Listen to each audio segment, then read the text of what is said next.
All right, we're back. Paul Lapas with Remax Hallmark here in Toronto. Happy 2024.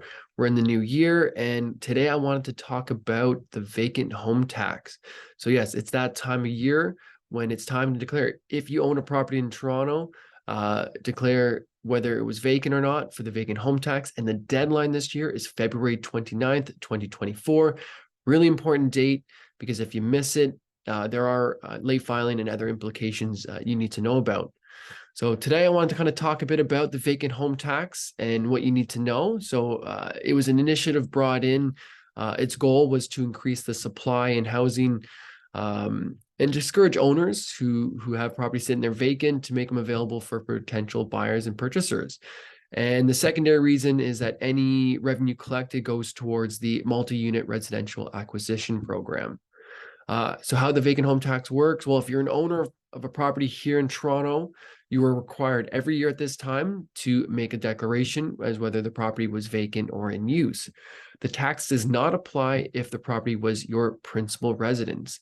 It also doesn't apply if you had an occupant or a tenant using the property as a principal residence. And also if you qualify for one of the exemptions that I'll go through later in this video. A property is considered vacant if the property is not a principal residence or any of the permitted owners or tenants aren't using it as a principal residence, and the property has been vacant for at least 6 months out of the calendar year. Also, it is considered vacant if it does not meet one of the eligible exemptions, or really important, if the owner fails to submit the declaration. So again, if you were using the home as your principal residence and you missed the deadline of February 29, 2024, it'll automatically be deemed vacant and you will have to pay the taxes that year.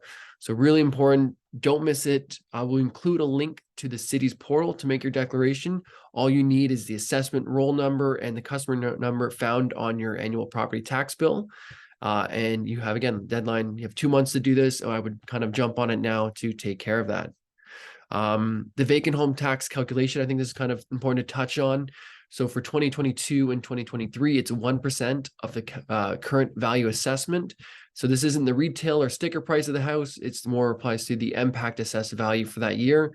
And in 2024 and going forward, the vacant home tax is going to be at 3%. So if you own $1 million home here in Toronto, 3%, that's $30,000 a year. And so they're really trying to put the pressure on investors or owners of vacant homes to reconsider their decision with, increasing the tax in the future years.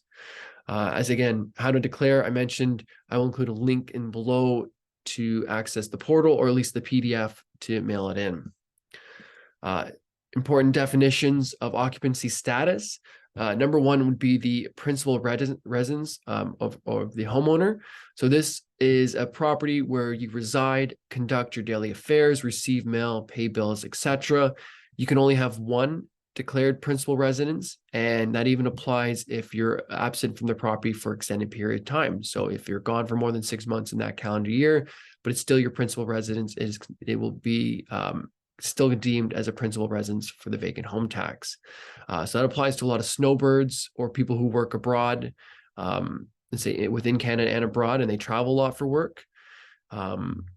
This also applies if you own a multi-unit property and you have tenants that are residing in that property. It is your responsibility as a landlord to make the declaration.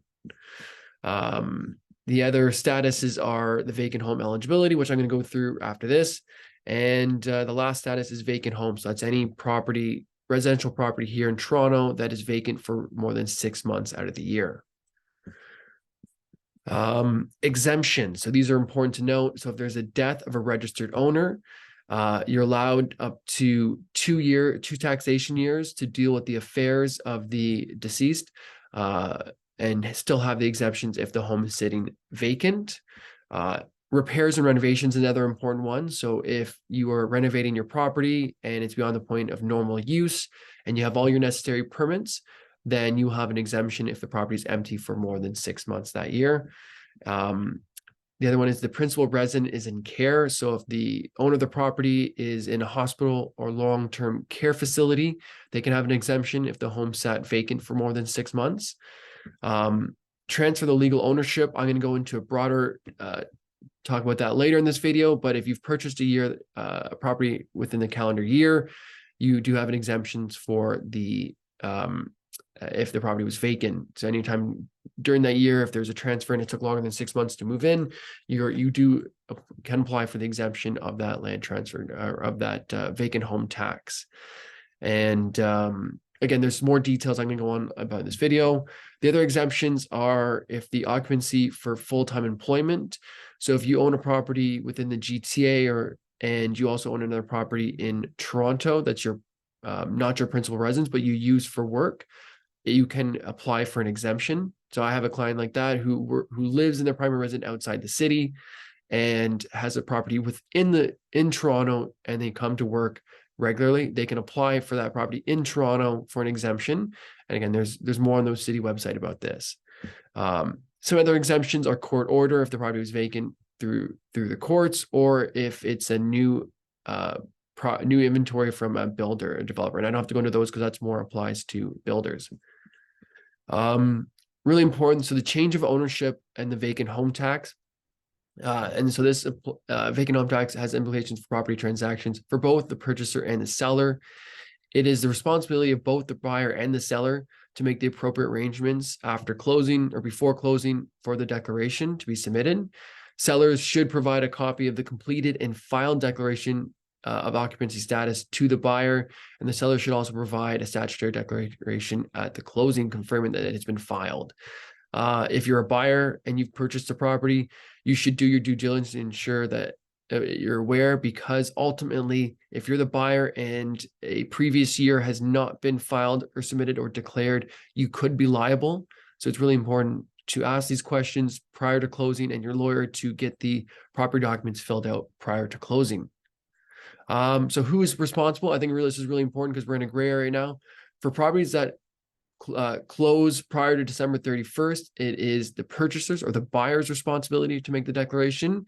And they do, like I said, qualify for the transfer of legal ownership exemption for that year.